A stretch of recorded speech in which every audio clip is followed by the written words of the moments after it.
সাংবাদিকতার অ্যানালগ থেকে ডিজিটাল। এই পর্বে আমার সাথে লাইভে যুক্ত রয়েছেন সোনারগাঁয়ের দুইজন প্রবীণ সাংবাদিক, দৈনিক ইত্তেফাকের সাংবাদিক জনাব অসিত কুমার দাস এবং অপরজন রয়েছেন দৈনিক বাংলার সাংবাদিক এবং দৈনিক নয়াদিগন্তের সাংবাদিক জনাব হাসান মাহমুদ রিপন।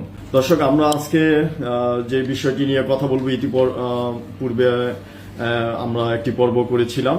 আজকে দ্বিতীয় পর্বে আমাদের এই দীর্ঘক্ষণ আলোচনায় থাকবে সাংবাদিকতার অ্যানালগ থেকে ডিজিটাল। আমরা শুরুতেই যেতে চাই দৈনিক ইত্তেফাকের সাংবাদিক এবং সোনারগাঁ প্রেস ক্লাবের সাবেক সভাপতি, সোনারগাঁয়ের প্রবীণ সাংবাদিক জনাব অসিত কুমার দাস। জনাব অসিত কুমার দাসের কাছে যে বিষয়টি আমি জানতে চাই যে আপনি যে এই সাংবাদিকতার পেশায় কিভাবে এসেছেন। ধন্যবাদ মিজানুর রহমান মিজান ভাইকে, এবং আমি গর্ববোধ করছি মিজান ভাইকে এই কারণে যে সে আমাদের সোনারগাঁ প্রেস ক্লাবের একজন গর্বিত বর্তমানে কোষাধ্যক্ষের দায়িত্ব পালন করছেন এবং দক্ষতার সহিত পালন করছেন এবং সাংবাদিকতা পেশায় যে সুনাম অর্জন করেছেন। পাশাপাশি যেই উদ্যোগটা উনি নিয়েছেন এর জন্য তাকে আমি ব্যক্তিগতভাবে ধন্যবাদ জানাচ্ছি। আসলে সাংবাদিকতায় আসছি যদি বলতে হয়, সংক্ষিপ্তভাবেই যদি বলি, একসময় আমি নাটক করতেছিলাম, নাটকের রিহার্সাল দিতেছিলাম। তখন আমাদের সাবেক সাধারণ সম্পাদক মরহুম আব্দুল হালিম আজকের কাগজে তখন সাংবাদিকতা করত। তো একদিন আমাকে আলাপচারিতে বলতেছিল ওইখানেই যে দাদা আমাকে আপনাদের রিহার্সালে বা আপনাদের নাটকে ইনক্লুডিং করে নেন। তখন আমি বলছিলাম আমি নিতে পারি, হাসির স্থলেই বলছিলাম, আর সেটাই ভবিষ্যতে বাস্তবে রূপ দিয়েছি। হাসির স্থলে বলতেছিলাম যে তুমি আমাকে সাংবাদিকতা পেশায় ঢুকাও, আমি আগে করতাম কিন্তু এখন আমার মাঝখানটা ছেড়ে দিয়েছি পড়াশোনার তাগিদে, এখন তুমি আবার ইন করাও। তখন সে বলছে ঠিক আছে। ঠিক পরের দিনই আমাকে দৈনিক রূপালী পত্রিকায় নিয়ে গেল ঢাকা, সেটা পল্টনে অফিস ছিল।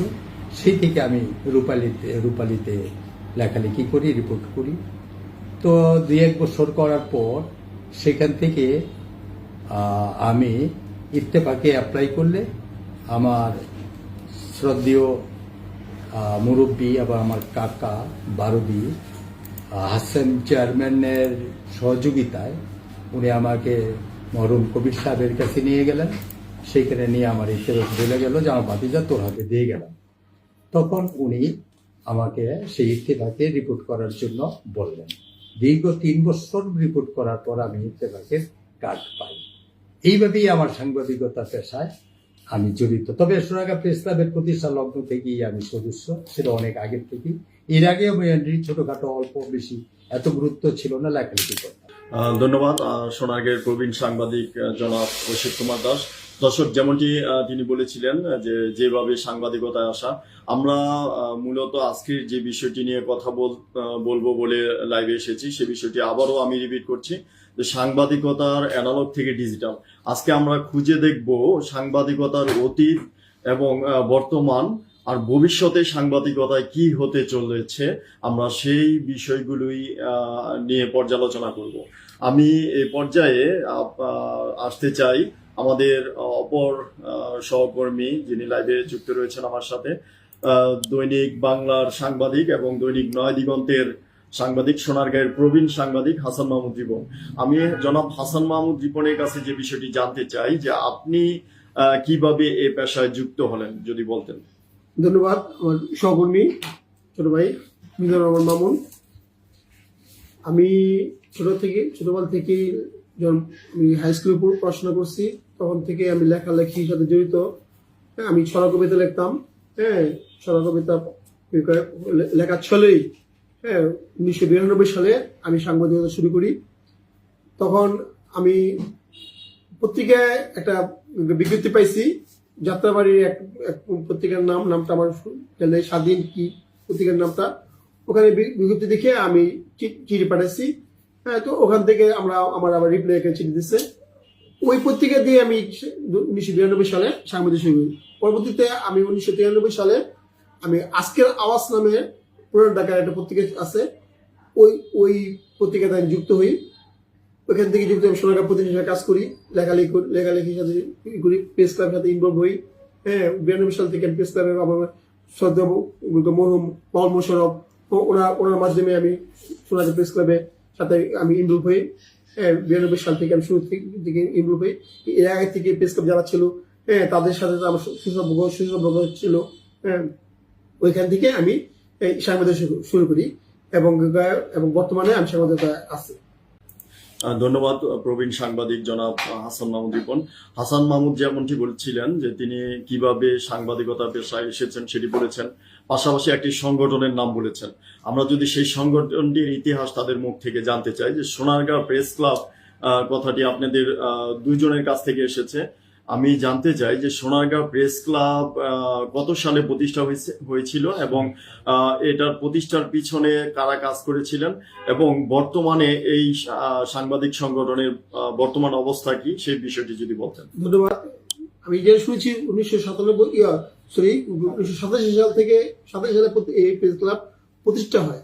তখন থেকে আমাদের শ্রদ্ধেয় একে মাহফুজুর রহমান, ফিরোজ হোসেন মিতা, বাউল মোশাররফ, ফিরোজ হোসেন মিতা, একে মাহফুজুর রহমান, তারা প্রথম উদ্যোগ নেওয়ার পর আমাদের পরবর্তীতে শামসুল ইসলাম ভুইয়া, অ্যাডভোকেট শামসুল ইসলাম ভুইয়া, বাউল মোশাররফ, তখন তারা আসে। পরবর্তীতে আমরা আমি যখন আসি 1992 সালে, এর সাথে তার তখন প্রেস ক্লাব সংগঠন ছিল, কিন্তু প্রেস ক্লাবের স্থাপনা ছিল না। হ্যাঁ, তারা চৌরাস্তা বসতো, পানাম বসতো। হ্যাঁ, এরকম আমি শুনছি। শোনার পরে পরবর্তী 92 সালে আমি প্রেস ক্লাবে, আমরা সোনারগাঁ উপজেলা প্রেস ক্লাব সামনে এই পাশেই ছোট ঘর ছিল, মুক্তিযোদ্ধা অফিসের পাশেই। তখন 1992 সাল থেকে প্রেস ক্লাব এখানে, এর আগে হয়েছে, এখানে আমরা একটা রুম ভাড়া নিয়ে, তারা আমরা সব মুরব্বীরা যারা ছিল তারা রুম ভাড়া নিয়ে তারা প্রেস ক্লাব তৈরি করছে। হ্যাঁ, তখন থেকে এই প্রেস ক্লাব শুরু হয়েছে আর কি। ধন্যবাদ হাসান মাহমুদ রিপন। আমি এ পর্যায়ে আসতে চাই আমাদের আরেক প্রবীণ সাংবাদিক জনাব অসিত কুমার দাস। জনাব অসিত কুমার দাস, আমি যতদূর জানি যে আপনি দীর্ঘদিন সোনারগাঁ প্রেস ক্লাবের নেতৃত্ব দিয়েছেন এবং সোনারগাঁ প্রেস ক্লাবের সভাপতি হিসেবে নেতৃত্ব দিয়েছেন। এই দীর্ঘ সময় সোনারগাঁ প্রেস ক্লাবের নেতৃত্ব দেওয়ার যেই স্বর্ণযুগ কি বলবো, তখন সোনারগাঁয়ের সাংবাদিকতার সংখ্যা কেমন ছিল যদি বলতেন। আসলে এই প্রসঙ্গে কথা বলতে গেলে অনেক অতীতই মনে পড়ে যায়। দীর্ঘ সম্ভবত 1987 সালের দিকে সোনারগাঁ প্রেস ক্লাব আমরা স্থাপিত করি। আমি যদিও প্রথম সভায় উপস্থিত থাকতে পারিনি, কিন্তু বিষয়টা জানতে পারছিলাম যে আমাদের প্রেস ক্লাবে একটা উদ্যোগ হতে যাচ্ছে তৈরি করার জন্য। আমরা সেই ক্ষেত্রে আমরা অংশগ্রহণ করি। তো যাই হোক, সেই ক্ষেত্রে আমি উপস্থিত না থাকলেও তারা আমার নামটা সেখানে রেখেছিল। পরবর্তী সভাগুলোতে আমি অংশগ্রহণ করেছি। আসলে প্রথমে আমাদের সভাটা হয়েছিল সম্ভবত আমার যতটুকু মনে পড়ে জাদুঘরের একটা আম গাছের নিচে। হ্যাঁ, আম গাছের নিচে। তো সেইখান থেকেই আমরা বিস্তার লাভ করি। সেখানে আমাদের প্রথম যিনি পথ প্রদর্শক হিসাবে আমাদের সাথে ছিলেন, প্রথমেই স্মরণ করছি শ্রদ্ধেয় মরহুম বাবুল মোশাররফ ভাইকে, স্মরণ করছি শামসুদ্দা চৌধুরীকে, স্মরণ করছি ফিরোজ হোসেন মিতাকে, স্মরণ করছি এই মাহফুজ ভাইকে এবং শামসুল ইসলাম ভুইয়া সাহেবকে। তারা আমাদের সিনিয়র অগ্রজ এবং তাদের দিক নির্দেশনায়, তাদের সহযোগিতায়, তাদের পরামর্শেই আমরা সাংবাদিকতা পেশায় বেশি উৎসাহিত হয়ে কাজ শুরু করি। ধন্যবাদ অসিত কুমার দাস। আপনার কাছে যদি আরেকটি বিষয় জানতে চাই, সেটি হচ্ছে যে আপনারা যখন সাংবাদিকতা পেশায় যুক্ত হন, সেই সময়টাতে সাংবাদিকতার পেশা অনেক কঠিন ছিল। সেই যুগটিতে যদি আমরা আসি, আজকের আলোচ্য বিষয় যেহেতু সাংবাদিকতার অ্যানালগ থেকে ডিজিটাল, এবং আমরা শুরুতেই বলেছি যে আমরা খুঁজে দেখব সাংবাদিকতার অতীত। সেই সময়টাতে সাংবাদিকতা কতটুকু সহজলভ্য ছিল, বা আমরা যদি আরেকটু সংক্ষিপ্তভাবে বলতে চাই যে অ্যানালগ যুগের সাংবাদিকতা বলতে আমরা কি বুঝি। আসলে অ্যানালগ যুগ বলতে পুরাতন বোঝায়, অতীতকে বোঝায়। অতীতে যখন আমরা সাংবাদিকতা করি অনেক স্ট্রাগল লাইফ ফিল করতে হয়েছে আমাদেরকে। যেমন ধরুন, একটি সংবাদ সারাদিনে সংগ্রহ করেছি, এবার এটা লিক হয়েছে একটা স্পেজে লিখে তা আমরা ফেক্স করার জন্য অনেক দূরে দূরে চলে যাব। আমাদের উদ্যোগগঞ্জে, তখন আমার বাড়ি কৃষ্ণপুরা উদ্যোগগঞ্জে, তখন এই উদ্যোগগঞ্জে ছিল না, ফ্যাক্স ছিল না, ছিল বৈদ্যের বাজার আর চৌরাস্তা কমার্শিয়াল ভাবে তারা চালাতো।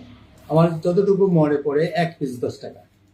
হ্যাঁ, ওইভাবে আমরা ফ্যাক্স দিয়ে আমরা এর আগে আমরা যেটা করেছিলাম সেটা হচ্ছে কোনো কারেন্ট নিউজ যদি পেতাম তো সেটা আগের দিন গিয়ে দিয়ে আসতাম অফিসে সশরীরে, পরের দিন কোনো রকম নিউজটা আসতো। আর নর্মাল যে নিউজগুলি এগুলি 50 পয়সা বা 1 টাকা বিনিময়ে পোস্ট করে আমরা ছেড়ে দিতাম। দেখা যায় 15 দিন, 20 দিন, 1 মাস পরে নিউজগুলি আসতো আর কি। তো পুরানো ইতিহাস তখন আমাদের একটা মজা ছিল, আনন্দ ছিল। নিউজগুলি প্রকাশিত হইলে পাঠক যেমন আনন্দিত পেত, আমরা সেটা গর্বিত হইতাম, কারণ অনেক পাঠক সেখানে পড়াশোনা করছে, নিউজগুলি করছে, আমাদেরকে ধন্যবাদ জ্ঞাপন করছে, অনেক প্রশংসা করছে, তখন আমরাও সম্মানিত বোধ করছি এবং নিজেদেরকে যে ভালো লাগছে। আসলে অ্যানালগ যুগের যে সাংবাদিকতা আর ডিজিটাল যুগের সাথে সো মাচ ডিফারেন্স। আমি এতটুকু বলবো, ডিজিটাল যুগের সাংবাদিকতা সত্যিকারেরটি খুব ইজিয়ে বসে। তো প্রথম অবস্থায় খুব একটু অসুবিধাই পড়েছিলাম, যেমন কিভাবে এডিটিং করতে হবে, কিভাবে মোবাইল চালাইতে হবে, কিভাবে কি করতে হবে, এগুলি বুঝতে একটু কষ্ট হয়েছিল। তো যাই হোক, অভ্যাস করতে করতে চালু হয়ে গেছে আর কি, করার অভ্যাসটা মানে চলে আসছে। তো এখন ঘরে বসে থাকলে ইচ্ছা করলে ডিজিটাল নিউজগুলি করা যায়, এখন ঢাকা বসে থাকলে ইচ্ছা করলে নিউজগুলি করা যায়, ক্লাবে বসে থাকলেও নিউজ করা যায়, কিন্তু অ্যানালগে কিন্তু এটা সম্ভব ছিল না। আর লাইভ যদি করি বর্তমানে, সেটা হয়তো স্পটে থাকতে হবে, ডিফারেন্সটা এতটুকুই। আর অ্যানালগের যুগের যেই নিউজগুলা সেগুলোর মধ্যে দেখা গেছে প্রতিযোগিতা বেশি। কি প্রতিযোগিতা? কার আগে কে নিউজটা করবে, এটা করতে যায় অনেক সময় সততাটা ফাঁক পড়ে যায়, অনেক তথ্য মিস হয়ে যায়, এবং সেটা যদি ঠান্ডা স্থিরভাবে দেওয়া যায় তাহলে সেখানে সততাটা প্রকাশিত হয়, সুন্দরভাবে নিউজটা দেওয়া যায়। কিন্তু সেটা করতে গেলে যে আবার সবার পিছনে পড়ে যায়, এই প্রতিযোগিতার কারণেই অনেক সত্যতাটা গোপন থেকে যায়। ধন্যবাদ প্রবীণ সাংবাদিক জনাব অসিত কুমার দাস। আমরা এই বিষয়টিতে আসবো, যে অ্যানালগ থেকে ডিজিটালের উত্থানের যে বিষয়টা সেইটাতে আসবো। তার আগে আমি হাসান মাহমুদ রিপন, জনাব হাসান মাহমুদ রিপনের কাছে যেতে চাই যে আপনি কিভাবে অ্যানালগ যুগের সাংবাদিকতার পেশাটাকে দেখেছেন এবং কিভাবে কাজ করেছেন। ধন্যবাদ বিজয় প্রমাণ। অ্যানালগ আর ডিজিটাল অনেক তফাৎ। অ্যানালগের সময় আমরা অনেক কষ্ট করছি, আমরা নিউজ আগে সংগ্রহ করতাম, এটা ঘটনা ঘটলে স্পটে যেতাম, স্পটে গিয়ে তথ্য নিয়ে আইসা কাগজে লিখতাম, কাগজে লিখে যেটি ফ্যাক্স পাঠানো হতো ফ্যাক্স পাঠাতাম, আর যেটি লিখে আমরা অন্য ভাষা পিন মেরা ওটাকে পত্রিকা খোলাটাকে পাঠাতাম। এটা ইন্টারনেট এখন, মানে আজকের নিউজকে আজকে দেখা যায়। আগে এটা একদিন পরে, 2 দিন পর ছাপতো, 3 দিন পর ছাপতো, 15 দিন পর ছাপতো, প্রত্যেকের বিষয় ছাপতাম, এটা আনন্দ ছিল। আর ফ্যাক্সে পাঠাতাম আমরা অনেক পরিচিত করে, ফ্যাক্সে লাইন পাওয়া যেত না। আর তাছাড়া আমরা আগে ওই টেলিফোনে গিয়া, টেলিফোন দিয়া অনেক সময় কিছু কিছু নিউজ আছে টেলিফোনে পাঠাতাম। হ্যাঁ, এক্সচেঞ্জে গিয়া ওই টেলিফোন ঘুরাইয়া লাইন পাওয়া যেত না, তখন বলতাম হ্যাঁ একটা নিউজ আছে, এই নিউজ। আগে অ্যানালগ একটা অন্যরকম ছিল। হ্যাঁ, অ্যানালগ অন্যরকম ছিল, এটা আনন্দ ছিল, সবাই একসাথে আসতাম, ক্লাব আসতাম, এই নিউজ পাঠাতাম, নিউজ ফ্যাক্স লিখতাম, ফ্যাক্সের নিউজ কি গায়ে সবাই আবার মানে আমার নিউজটা আরেকজন লিখতো, আরেকজন অন্যভাবে লিখতো। হ্যাঁ, একজনের নিউজ আরেকজন মিলতোই না। আর এখন ডিজিটাল লোক এক কপিরাইট। হ্যাঁ, আগে কপিরাইট ছিলই না, কপিরাইট বলতে কোনো ছিলই না। একজনের নিউজ অন্যজনের নিউজ লিখতো, হ্যাঁ ফ্যাক্সে নিয়ে লিখতো, অন্যরকমভাবে লিখতো, এরকম ওই সময় ছিল আর কি। আপনার অ্যানালগ থেকে ডিজিটালে রূপান্তরের জন্য সাংবাদিকতায় সবচেয়ে বড় চ্যালেঞ্জ কি ছিল বলে মনে করেন আপনি? অ্যানালগের সময় আগে ছিল হাত কলমে, হ্যাঁ কলম দা লাগতো, কলম এখন ছিল। এখন হ্যাঁ অনেক সাংবাদিকের হাতে কলম থাকে না, তারা এখন মোবাইল, হ্যাঁ মোবাইলে কম্পিউটার, হ্যাঁ ল্যাপটপ, হ্যাঁ ল্যাপটপে। আগে কলমে দা পিস স্পেস A4 সাইজের পেপার নিতাম। ও আরেকটা বিষয় আছে, তার আগে স্লিপ দিত, স্লিপ আমরা এরকম স্লিপ ছিল, এই স্লিপে আমরা নিউজ লিখতাম, লেখার পরে এই স্লিপ পিট বাইরা আমরা এটা বাস্কেটা এটা মেলে পাঠাতাম, আমরা মানে ডাকে পাঠাতাম, আর যেটা ফ্ল্যাক্সে পাঠাতাম A4 সাইজে লিখে পাঠাতাম। এখন আমরা মোবাইলের যুগ, ডিজিটালের যুগ, মোবাইলের অ্যানালগ থেকে আগে ছিল ওইটা, আর ডিজিটাল মোবাইলে মানে আমরা নিউজ লেখা, কম্পিউটার নিউজ লিখি, ল্যাপটপে নিউজ লিখি, অনেকে আবার ভয়েস দিয়ে নিউজ পাঠাই। এইটা ছিল এই বিড়ম্বনা এটা। ধন্যবাদ জনাব হাসান মাহমুদ রিপন। ইতিমধ্যে আমাদের লাইভে অনেকে যুক্ত রয়েছেন, সবাইকে আমি ধন্যবাদ জানাচ্ছি। একজন প্রবীণ রাজনীতিবিদ আমাদের লাইভে যুক্ত রয়েছেন, শফিউল আলম বাদশিউ। তিনি মন্তব্য করেছেন, তার মন্তব্যটি যদি আমি পড়ি, এই ডিজিটাল যুগে সাংবাদিকদের ভালো একটা সুবিধা হয়েছে, কিন্তু সাংবাদিকগণ তোমরা সৎ এবং সুন্দর নিউজ দিবে, জাতি যা করলে জাতির জন্য মঙ্গল হয় সেদিকটা তোমরা খেয়াল রাখবে। এ বিষয়ে যদি কিছু বলতেন। শফিউল আলম বাচ্চু ভাই আমাদের বড় ভাই, ওনার আসলে একটা গুরুত্বপূর্ণ কথা বলছে। কারণ আমরা এখন এরকম সাংবাদিকতা হয়েছে এই ডিজিটাল যুগে। আগে অ্যানালগের যুগে সাংবাদিক ছিল কম, আমরা সাংবাদিক প্রেস ক্লাবে আমরা সদস্য খুঁজে পাইতাম না। আমরা ওই সময় ওই শিল্পী, মানে জাদুশিল্পী, তাকে আমরা সদস্য করতাম। এখন সাংবাদিক অনেক হয়েছে ডিজিটাল যুগে। এখন কিছু কিছু সাংবাদিক আছে আপনার ওই কি বলছেন, মানে দান্দাবাজ বলছে। আমি সাংবাদিক বলছি, ইনসাল্ট করবো না। সাংবাদিকরা তারা টাকার জন্য তারা পিছি করে ওই রাজনীতির ভিতরে হতাশায় মানে হয়। সাংবাদিক 5জন দাওয়াত দিল, ওখানে গিয়া 30 জন 40 জন সাংবাদিক জায়গা, ওই রাজনীতির ভিতরে বিড়ম্বনা পড়া জায়গা। আমি সাংবাদিক দাওয়াত দিচ্ছি 5 জন, আসে পরে 30 জন। খাবারের আয়োজন করলে তারা কিভাবে করবে? এই কারণে তারা আসলে সত্যিকার অর্থে তারা প্রশাসনের লোকজন, রাজনীতির ভিতরে তারা সাংবাদিক মানে এই বিড়ম্বনা পড়তে হয়। ধন্যবাদ হাসান মাহমুদ রিপন। আমরা এই পর্যায়ে আসতে চাই আমাদের প্রবীণ সাংবাদিক জনাব অসিত কুমার দাস। জনাব অসিত কুমার দাস, আপনার কাছে যে বিষয়টি জানতে চাই যে প্রযুক্তিগত কোন পরিবর্তন কাজের ধরনে বড় ধরনের প্রভাব ফেলেছে? আসলে অ্যানালগ, দ্যাট মিনস খাতা কলমের সাথে পরিচিত বেশি, আর ডিজিটাল যেটা খাতা কলম না হলেও চলবে। সেই ক্ষেত্রে প্রথমে আমরা ইন্টারনেটের স্মার্টফোন ব্যবহার করতে যেটি হিমশিম খেতাম। তো এর আগে আমাদেরকে নিউজ এডিটিং, তারপরে মোবাইল চালানো, ভিডিও এগুলি এডিটিং লাইভ করা খুব কষ্টসাধ্য ব্যাপার হয়ে দাঁড়িয়েছে। তারপরও আমরা অনেক কষ্ট করে সেগুলি ম্যানেজ করে নিয়েছি, এখন আমরা শিক্ষা পেয়েছি। তো লাইভ এখন খুব ইজি, লাইভ করে আগে তো এগুলি চিন্তাই করতে পারতাম না, মাথার মধ্যেই ছিল না আমাদের। তো এখন খুব ইজি যুগ হয়ে পড়ছে। ডিজিটাল যুগে যখন আরামও আছে, আবার পরিশ্রম আছে স্পটগুলিতে যে লাইভ শো করতে। ধন্যবাদ প্রবীণ সাংবাদিক জনাব অসিত কুমার দাস। আমি আবারও আসতে চাই আমাদের আরেক প্রবীণ সাংবাদিক জনাব হাসান মাহমুদ রিপনের কাছে।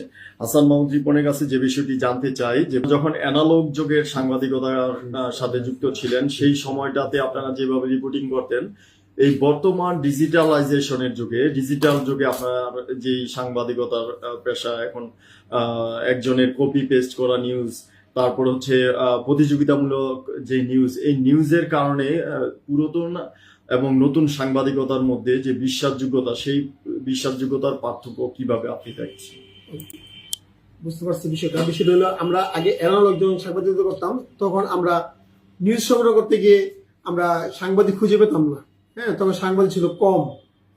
আমরা 2-3 জন সাংবাদিক ছিলাম। আমি আমি আরিফ ভাই, ফজলে বিসোয়েল,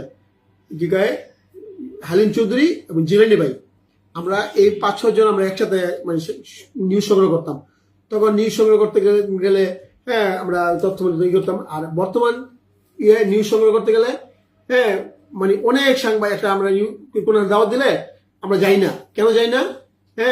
ওই কিছু মানে সাংবাদিক আইসা পড়ে, ওই কিছু লোকাল পত্রিকার সাংবাদিক আছে, কিছু অন্য অঞ্চলের সাংবাদিক আছে, তাদের কি ওই সিনিয়রিটির মানে এটা পাওয়া যায় না। তারা সম্মানটা দিতে চায় না, তথ্য করা যায় না, তথ্য বিড়ম্বনা পড়তে হয়।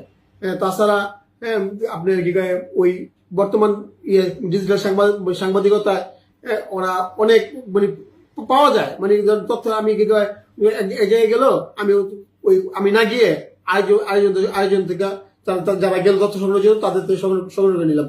আর আগে এটা ছিল না, আগে স্পোর্টে নিজে যেতে হতো। আর এখন ওই বর্তমান ডিজিটাল পদ্ধতিতে আপনি 3-4 সাংবাদিকের তথ্য আনতে গেল, অন্য সাংবাদিকরা তাদের মোবাইল ফোন করে হোক বা হোয়াটসঅ্যাপে নিয়ে হোক, মেসেঞ্জারে নিয়ে হোক, তারা তথ্যটা নিয়ে তাদের মতো লিখে পাঠায়। আবার অনেকে কপি পেস্ট করে, ওই বুলটোই, অনেক সাংবাদিক বুলটোই যাচাই করে না, তারা এটা সত্য কিনা যাচাই না করে তারা বুলটোই এই সংবাদ পরিবেশন করে। হাসান মাহমুদ রিপন, যেটি বলতেছিলেন আপনি যে ডিজিটাল এবং অ্যানালগ সময়ের যে সাংবাদিকতার যে ব্যবধান তুলে ধরেছেন, যে অ্যানালগ যুগে হচ্ছে আপনারা ঘটনাস্থলে যে সংবাদ সংগ্রহ করতেন এবং একটি নিউজ পত্রিকা অফিসে পাঠানোর জন্য পর্যাপ্ত সময় পেতেন এবং সেই সময়টাতে প্রত্যেকটি নিউজ বা তথ্য উপাত্তগুলো যাচাই বাছাইয়ের একটা সুযোগ ছিল। কিন্তু ডিজিটাল যুগে সেই সুযোগটি একেবারেই নেই বললে চলে, কারণ এখানে বর্তমানে একটি অসুস্থ প্রতিযোগিতাও চলে এসেছে, যে সেই প্রতিযোগিতার কারণে যাচাই বাছাইয়ের সুযোগটা খুবই সীমিত। সেই জন্য এখানে একটি বড় ব্যবধান তৈরি হয়েছে যে অ্যানালগ থেকে ডিজিটাল যুগের সাংবাদিকতায়। আমি আবারও যে বিষয়টি আপনার কাছে জানতে চাই সেটি হচ্ছে ডিজিটাল মাধ্যমে সংবাদ দ্রুত প্রকাশ হলেও মান ঠিক থাকে কিনা, যে বিষয়টি আমি বলেছি সেটি আবার আর একটু ক্লিয়ার ভাবে জানতে চাই যে ডিজিটাল মাধ্যমে সংবাদ দ্রুত প্রকাশ হলেও মান ঠিক থাকে কিনা। অনেক অনেক সাংবাদিক মান ঠিক রাখতে চায়, অনেক সাংবাদিক আমার নিউজটা আগে প্রচার হবে, ভুলটাই প্রচার হয়। কিন্তু আমরা চেষ্টা করি, আমরা মূলত যারা মানে মূলধারা সাংবাদিকতা করি, আমরা চেষ্টা করি এটা মানটা রক্ষার জন্য। অনেকে ভুল তথ্য আসে, পরিবেশনটা তথ্য আসে, তখন অফিস থেকে বলতে হয় আসলে এই ওই অনলাইনে ওই অনলাইনে এই তথ্যটা দিচ্ছে, আপনি দেন না কেন? তখন আমার পড়তে বিড়ম্বনা, আমি তো প্রত্যেক অফিসে বলি না আসলে এই তথ্যটা ভুল, আমি যাচাই করে দিচ্ছি। মূলত ওই জিনিসটাই, কারণ আমরা চেষ্টা করি তথ্যটা প্রতিযোগিতা। আপনি বলছেন সুস্থ ধরার সাংবাদিকতা নাই, প্রতিযোগিতার আসছে, কার আগে কে সংবাদ পরিবেশন করবে, কোন অনলাইনে প্রকাশ করবে, কার আগে কে প্রকাশ করবে, কার কত ভিউ বাড়বে, এই ভিউ ব্যবসাটা হচ্ছে। এখন আমরা সাংবাদিকতা, সোনাকে সাংবাদিকতা, আমরা মূল যারা সাংবাদিকতা করে তারা চেষ্টা করি সঠিক সংবাদটাই যাতে আমরা পরিবেশন হয়, ভুল যাতে তথ্য না হয়। জনাব হাসান মাহমুদ রিপন, যেমনটি বলছিলেন, আমি আপনার কাছে আরেকটি বিষয় জানতে চাই যে আপনার এমন কোনো অভিজ্ঞতা রয়েছে কিনা যে প্রতিযোগিতামূলক সংবাদ প্রকাশ করতে যে ভুল সংবাদ প্রকাশিত হয়েছে এবং পরবর্তীতে সেই সংবাদ সরিয়ে দেওয়া হয়েছে বড় জনপ্রিয় কোনো সংবাদ মাধ্যমে, এরকম কোনো কিছু আপনার দৃষ্টি হয়েছিল? এরকম আমার কিছু হয় নাকি। তবে একটা সংবাদ অনেক আগে একটা মানে সেনাবাহিনীর এটা নাম ভুল ছিল, এই ভুলের জন্য অফিস থেকে আমার বলছে এটা ঠিক আছে, তারাই সংগ্রহ করে এটা করছে, কিন্তু ওইরকম আমার কোনো বিড়ম্বনা করতে হয়নি। ধন্যবাদ হাসান মাহমুদ রিপন, আপনার কাছে আবারও আসবো। আমি যেতে চাই প্রবীণ সাংবাদিক জনাব অসিত কুমার দাস, আপনার কাছে আমি জানতে চাই যে প্রশ্নটি আমি হাসান মাহমুদ রিপনের কাছে রেখেছিলাম।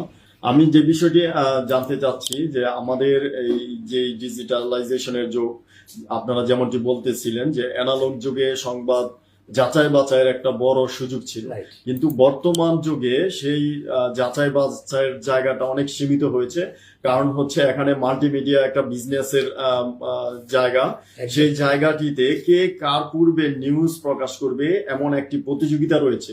সেই প্রতিযোগিতার কারণে আমরা বিভিন্ন সময় দেখতে পাই যে বিভিন্ন জনপ্রিয় সংবাদ মাধ্যমে অনেক সময় ভুল তথ্য দিয়ে নিউজ প্রকাশ করা হয় এবং সেই নিউজ পরবর্তীতে সরিয়ে নেওয়া হয়।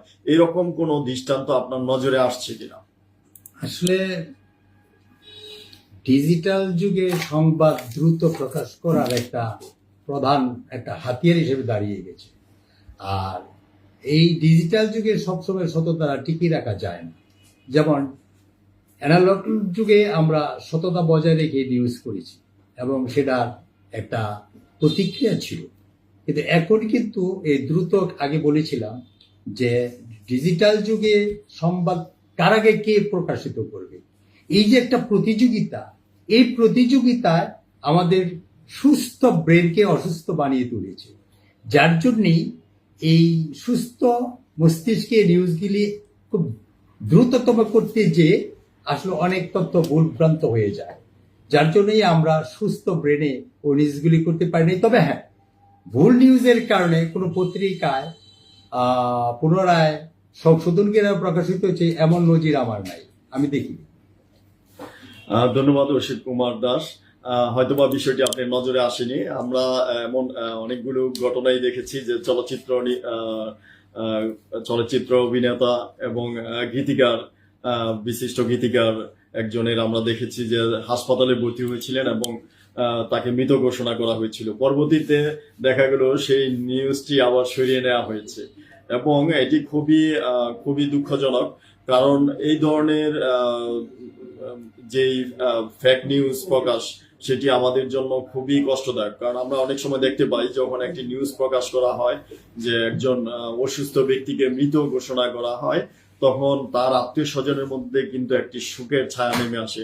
এটি শুধু মৃত ঘোষণার ক্ষেত্রেই আমি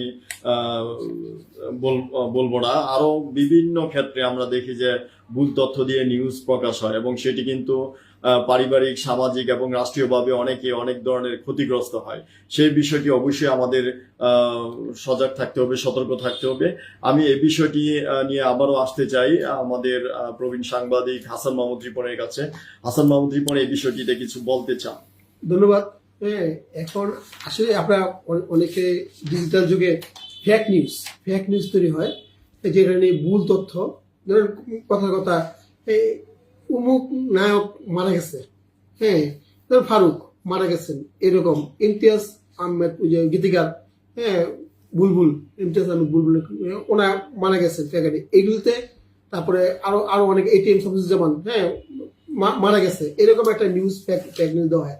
আসলে ওই আমরা শুনলাম সে অসুস্থ, হ্যাঁ, তার পরিবারের সূত্র না দিয়ে, হ্যাঁ, তারপরে একটা ফেক নিউজ লিখে দিল সে মারা গেছে। এতে পরিবারও বিড়ম্বনা করতে হয়, হ্যাঁ, বা আত্মীয় স্বজন বলে কি কয় ওই কি মুখ মারা গেছে, হ্যাঁ, ওই সমস্যা। এটা কার মাধ্যমে হচ্ছে? এটা আমাদের মিডিয়ার মাধ্যমে হচ্ছে, সংবাদ প্রচারের মাধ্যমে। আমরা এই জিনিসটা ভুল করি, এই ডিজিটালের এই জিনিসটা ভুল হয়। হ্যাঁ, এটা আগে ছিল না, অ্যানালগের সময় এটা ছিল না।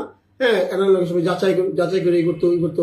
আর ডিজিটাল এখন আমরা প্রতিযোগিতা, আমার এই পত্রিকা, আমার এই ভিউ বা এই খাইবো, এই নিউজটা খাইবো, এই নিউজটা যদি দিলে আমার অনেকে জানবো, অনেক খাইবো, এই চিন্তা ভাবনা করি। হ্যাঁ, আসলে ওটা ঠিক না।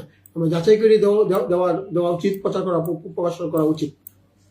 ধন্যবাদ হাসান মাহমুদ রিপন। আমি আবার আসতে চাই সাংবাদিক অসিত কুমার দাস। অসিত কুমার দাসের কাছে আমি যে বিষয়টি জানতে চাই, ফেক নিউজ রোধে আপনারা আসলে কিভাবে কাজ করেন? ফেক নিউজ রোধে আসলে বিশ্বস্ততা প্রথমে যাচাই করতে হবে। বিষয়টা যখনই আমরা যাচাই করব তখনই এই নিউজটা কতটুকু ফেক আর কতটুকু সত্য এটা প্রমাণিত হয়। তো সেক্ষেত্রে আমরা ডাবল চেক করি, আবার গুজব রুখতে যে আমরা সেক্ষেত্রে ফ্যাক্ট চেকিং টুল ব্যবহার করি। এইভাবে আমরা সত্যতাটা মোটামুটি যাচাই করে নিউজগুলি পরিবেশন। আপনার কাছে আরেকটি বিষয় জানতে চাই যে আপনি সাংবাদিকতা পেশায় কাজ করতে যেয়ে বড় ধরনের সমস্যার সম্মুখীন হয়েছেন এবং সেই সমস্যা থেকে নিজ বুদ্ধিমত্তার মধ্য দিয়ে আপনি পরিত্রাণ পেয়েছেন, এইরকম কোনো দৃষ্টান্ত রয়েছে কিনা? আসলে এরকম অনেক ক্ষেত্রেই পড়েছি। আমার যতটুকু মনে পড়ে, একটা সবচেয়ে একটা নিউজ করতে যেয়ে, নিউজ তথ্য সংগ্রহ করতে যেয়ে একটা গ্রামে গিয়েছিলাম। সেখানে একদল সন্ত্রাসী সেই গ্রামবাসীকে সন্ত্রাসীর মধ্য দিয়ে অত্যাচার নির্যাতন করতেছিল। সেই তথ্য যাচাই বাছাইয়ের জন্য যখন আমরা গ্রামে ঢুকলাম, তখন এটা সন্ত্রাসীর কাছে প্রকাশিত হয়ে গেল। তো আমরা আসার পথে ওই সন্ত্রাসী বাহিনীগুলো আমাদেরকে 3-4 জন আমরা ছিলাম, 3-4 জনকে আমাদেরকে খুব মারাত্মকভাবে আঘাত করার জন্য এগিয়ে আসতেছিল, দেশীয় অস্ত্র, দা, কুড়াল এগুলো নিয়ে। তখন আমরা ভয়ে, ছোট ছিলাম, ছাত্র জীবন ছিল, সে ভয়ে যখন আমরা আত্মচিৎকার করতেছিলাম তখন গ্রামবাসী সবাই ছুটে আসতেছিল, গ্রামবাসী এসে আমাদেরকে রক্ষা করছে। এটা আসলে আমার অনেক স্মরণীয় থাকবে যে একটা সেখানে দুইটা জিনিস আমার অভিজ্ঞতা হয়েছে। সততার পিছনে আসলে মানুষ পাওয়া যায় এবং সততার যে মৃত্যু হয় না সেটা প্রমাণিত হয়েছে। এটা আমার জীবনের একটা ইতিহাস হয়ে থাকবে। ধন্যবাদ অসিত কুমার দাস। আমরা আবারও আসবো আপনার কাছে। আমরা এই মুহূর্তে আসতে চাই জনাব হাসান মাহমুদ রিপন সাহেবের কাছে। আমি জানতে চাই যে বর্তমানে আমরা জানি যে সোশ্যাল মিডিয়ার একটা ব্যাপক জনপ্রিয়তা স্থান করে নিয়েছে এবং সেই সোশ্যাল মিডিয়ায় অনেক সময় আমরা দেখতে পাই যে অনেক ধরনের ভিডিও আপলোড করা হয়, অনেক ধরনের সংবাদ আপলোড করা হয় এবং সেটি ব্যাপক হারে মানুষের মধ্যে সাড়া ফেলে। সেই জন্য আমি যে প্রশ্নটি করতে চাই যে সোশ্যাল মিডিয়া কি সাংবাদিকতার অংশ নাকি প্রতিদ্বন্দ্বী? ধন্যবাদ। আসলে আসলে কি সোশ্যাল মিডিয়া সাংবাদিকের একটা অংশই, হ্যাঁ, আবার প্রতিদ্বন্দ্বীও। হ্যাঁ, যেমন সাংবাদিকতা করতে গেলে সোশ্যাল মিডিয়া লাগে। বর্তমান যুগে, ডিজিটাল যুগে সোশ্যাল মিডিয়া অবশ্যই লাগবে। আমি এটাকে অংশই বলবো। প্রতিদ্বন্দ্বী আছে। ধরেন আজকের একটা নিউজ, ধরেন কথাই আজকে আমাদের সোনারগাঁয়ে একটি লাশ পাওয়া গেছে। হ্যাঁ, ফেসবুকের মাধ্যমে আসলো কোন অঞ্চলে বহু অঞ্চল আছে। আসলে ওই অঞ্চলের একজন সাংবাদিক দেখলো, ছবি তুলে দিল, ফেসবুক মাধ্যমে ছবি তুলে দিল। এখন আমরা ওই লাশটা কোথায় পাওয়া গেছে, ওই এলাকাবাসী কোন গ্রাম, পশ্চিম পিরিজপুর গ্রাম খুঁজে পায় না। হ্যাঁ, এই যে এটা বিড়ম্বনা। হ্যাঁ, ধরুন সোশ্যাল মিডিয়ায় একটা নিউজ দিয়ে দিল, হ্যাঁ, একটা অনলাইন হোক বা নিউজ দিয়ে দিল, এর পত্রিকা থেকে আমাদের ফোন দেয়, এই আপনাদের এলাকায় এই ঘটনা ঘটছে, হ্যাঁ, দেখেন তো এগুলো। পরে আমরা যাচাই করি আসলে এই ঘটনা এইরকম না, অন্যরকম। তখন আমরা একটা প্রতিদ্বন্দ্বী মনে করি, সে এটা দিয়ে এই মিডিয়াটা বাজে কাজ করছে, আমাদের বিড়ম্বনা ফল দিচ্ছে। হ্যাঁ, ওই ক্ষেত্রে আমি প্রতিদ্বন্দ্বী বলবো। সোশ্যাল মিডিয়া আমাদের অংশ এবং কিছু কিছু ক্ষেত্রে প্রতিদ্বন্দ্বী হবো। আরেকটি বিষয় যেটি জানতে চাই, আমরা বর্তমান সময়ে এই ডিজিটালাইজেশনের যুগে এসে আমরা দেখতে পাই যে তরুণরা ব্যাপকভাবে এই সাংবাদিকতা পেশার দিকে ঝুঁকছে। এই সাংবাদিকতা পেশায় ঝুঁকার ক্ষেত্রে তাদের ক্ষেত্রে সাংবাদিকতা পেশায় কাজ করার জন্য কি কি দক্ষতা থাকা প্রয়োজন বলে মনে করেন? তাদেরকে দক্ষতা অবশ্যই তারা টাইপিং জানতে হবে, মোবাইলের কিভাবে কাজ করতে হবে ওটা জানতে হবে, তারা ক্যামেরা মোবাইলে কিভাবে ছবি তুলতে হবে এটা জানতে হবে, তাদেরকে বিভিন্ন ট্রেনিং দিতে হবে। হ্যাঁ, তারা কর্মশালায় অংশগ্রহণ করতে হবে। কর্মশালা করার বিকল্প নেই। হ্যাঁ, কর্মশালা মাস্ট।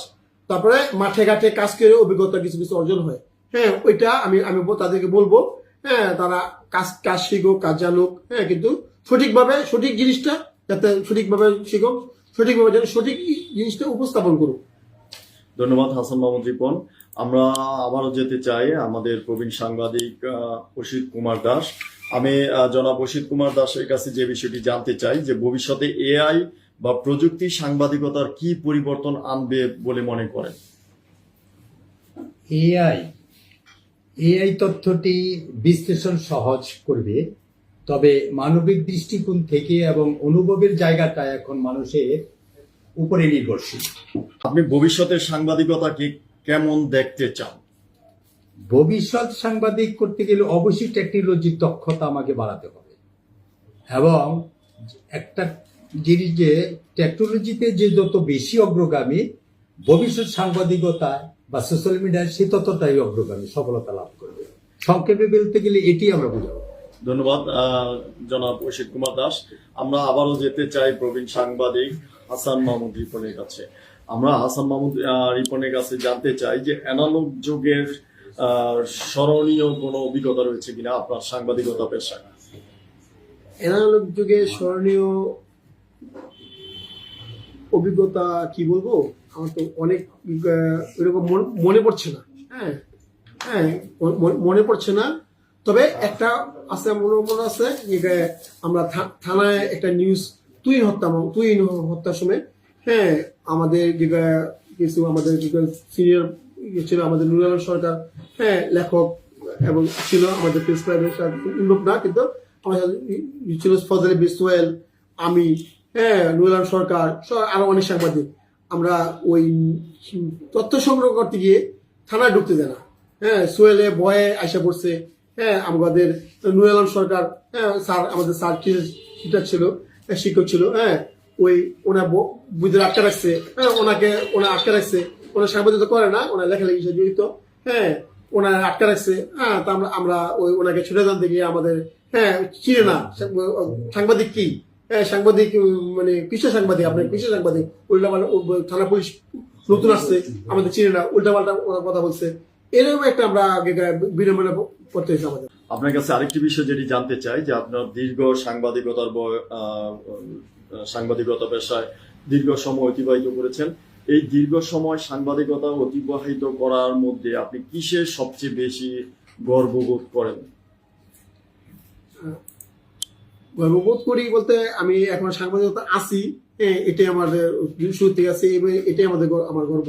হ্যাঁ, এবং আমাদের কি করে মানে এলাকায় অনেক কি করে সাংবাদিকতা করতেছে, অনেক ছেলেরা, অনেক নতুন ছেলেরা সাংবাদিকতা করতেছে, তারা আসছে। হ্যাঁ, আমাদের দেখা দেখি তারা আসছে। আমাদের পুরানো সাংবাদিক এখন নেই, পুরানো সাংবাদিক এখন আমাদের পুরানোর মধ্যে আছে আমাদের আরিফ ভাই। হ্যাঁ, ওনার নিজের একটা পত্রিকা আছে সোনারগাঁ পরিক্রমা। হ্যাঁ, কোনো জাতীয় পত্রিকায় কাজ করে না। হ্যাঁ, আমাদের অসিত কুমার দাস, আমাদের সময় ছিল ফজল সোহেল। হ্যাঁ, এখন যারা নতুন যারা আসছে, তারা নতুন বিষয়, তারা আমরা এটাই আমাদের গর্ব। নতুনরা আসুক, নতুনদের স্বাগতম। হ্যাঁ, পুরান আমি একটা কথা বলবো, হ্যাঁ, পুরান এবং নতুন, এটা হলো সিনিয়রদের সম্মান দিতে হবে এবং জুনিয়রদের স্নেহ করতে হবে। হ্যাঁ, তথ্য আদান প্রদান করতে হবে। হ্যাঁ, কাউকে কোনো হিংসা বিদ্বেষ করা যাবে না। তাদেরকে জুনিয়ররা ভুল থাকলে, হ্যাঁ, ভুলটা সিনিয়রদেরকেই সংশোধন করে দিতে হবে। এবং জুনিয়ররা যদি ভুল করে, সিনিয়র যদি অন্যায় করে, অন্যায়ভাবে কোনো কিছু করে, ওই জুনিয়রদের ওইরকম দৃষ্টিকোণ দিয়ে সিনিয়রকে সম্মান দিতে হবে। ধন্যবাদ প্রবীণ সাংবাদিক সোনারগাঁয়ের জনাব হাসান মাহমুদ রিপনকে। আপনি দীর্ঘ সময় আমার এই লাইভটিতে সময় দেওয়ার জন্য আপনার কাছে আন্তরিকভাবে কৃতজ্ঞ। ভবিষ্যতেও আমার লাইভে যুক্ত থাকবেন সে আশাবাদ ব্যক্ত করে আপনাকে ধন্যবাদ জানাচ্ছি। ধন্যবাদ। আমি এই পর্যায়ে আসতে চাই আমাদের সোনারগাঁয়ের প্রবীণ সাংবাদিক জনাব অসিত কুমার দাস। জনাব অসিত কুমার দাস, আপনাকেও যদি একই প্রশ্ন করি যে দীর্ঘ সময় আপনি সাংবাদিকতা পেশায় অতিবাহিত করেছেন, এই দীর্ঘ সময় সাংবাদিকতা পেশায় অতিবাহিত করার ক্ষেত্রে আপনি সবচেয়ে বেশি কিসে গর্ববোধ করেন? আসলে সম্মানিত বা গর্ববোধ তখনই বেশি মনে করি যখন দেখি আমার লেখাটি বা একটা প্রতিবেদনটি সমাজে জনগণের মধ্যে একটা প্রতিফলন সৃষ্টি হয়েছে এবং একটা পরিবর্তন সৃষ্টি হয়েছে, তখন নিজেকে একটা গর্ববোধ করি। পাশাপাশি আমাদের নিউজ বা প্রতিবেদন করার পরে যদি দেখি কোনো লোক উপকৃত হয়ে আমাদেরকে ধন্যবাদ জ্ঞাপন করছে, সে ফোনের মাধ্যমেই হোক, সরাসরি হোক, সেই ক্ষেত্রে নিজেকে একটা সম্মানিত বোধ করি। আর সেই সম্মানটা সর্বোপরি সবকিছু সোনারগাঁ প্রেস ক্লাবের, যেখান থেকেই আমাদের হাতের করি, সেইখান থেকেই আমাদের সবকিছু নেতৃত্ব, সবকিছু আমাদের এখান থেকে হাতের করা। আমরা ধন্যবাদ জানাচ্ছি মিজানুর রহমান ভাইকে, তার সুন্দর একটা সাবজেক্ট নিয়ে এবং একটা প্রতিবেদন নিয়ে আমাদের যে সাক্ষাৎ। ধন্যবাদ আজকের লাইভে সময় দেওয়ার জন্য আমাদের দুই প্রবীণ সাংবাদিকের মধ্যে জনাব অসিত কুমার দাস, আপনাকে অসংখ্য ধন্যবাদ যে আমার এই লাইভটিতে যুক্ত থেকে বিভিন্ন বিষয় নিয়ে আলোচনা করার জন্য, আপনার বাস্তব জীবনের বিভিন্ন বিষয় নিয়ে শেয়ার করার জন্য।